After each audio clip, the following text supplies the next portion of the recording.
Article 370 और 35A अब पूरी तरह सदा सदा के लिए इतिहास की बातें हो गई हैं।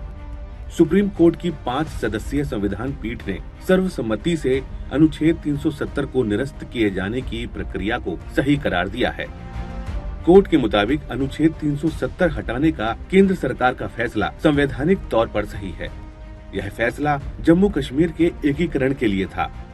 अपना निर्णय सुनाते हुए कोर्ट ने माना है कि जम्मू कश्मीर राज्य की कोई आंतरिक संप्रभुता नहीं थी और भारतीय संविधान को जम्मू कश्मीर राज्य में लागू करने के लिए राज्य सरकार की सहमति की आवश्यकता नहीं थी। अनुच्छेद 370 एक अस्थायी प्रावधान था।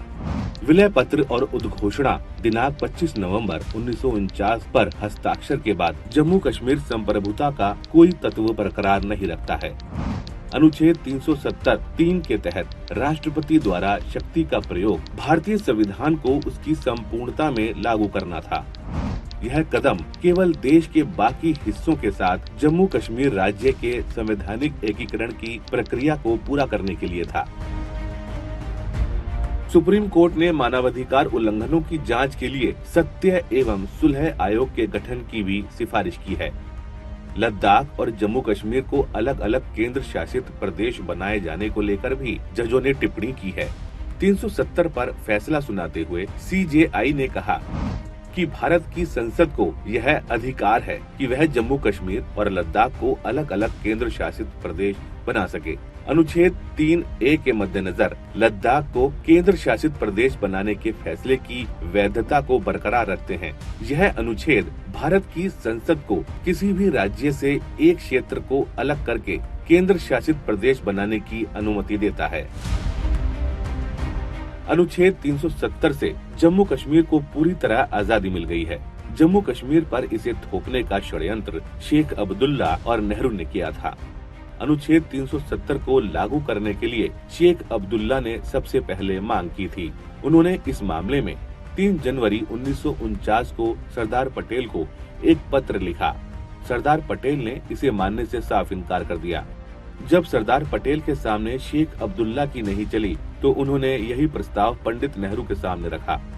शेख अब्दुल्ला ने 14 अप्रैल 1949 को स्कॉट्समैन के पत्रकार माइकल डेविडसन को इंटरव्यू देकर जम्मू कश्मीर के विभाजन की मांग की।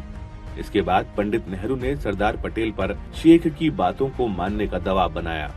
लेकिन जब सरदार असरदार बने रहे तो मई 1949 में पंडित नेहरू जम्मू कश्मीर चले गए और शेख अब्दुल्ला के साथ कई सारे समझौते कर डाले। इसकी भनक तक सरदार पटेल को नहीं लगी। अनुच्छेद 370 को लेकर ड्राफ्ट गोपाल स्वामी अयंगर और शेख अब्दुल्ला ने मिलकर तैयार किया। लेकिन जब इसके बारे में सरदार वल्लभ भाई पटेल को बताया गया तो उन्होंने इसे मानने से साफ इनकार कर दिया।